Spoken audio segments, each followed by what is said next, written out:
2018 Mitsubishi Outlander, and I'm going to show you in this video how to reset that spanner warning light now.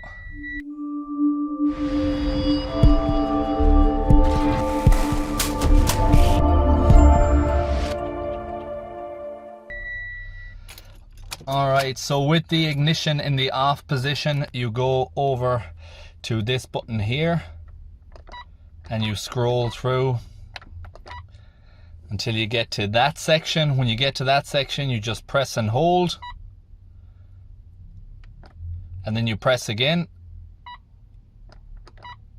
and then it is cleared. So you press and hold, and then one little press and the button is reset.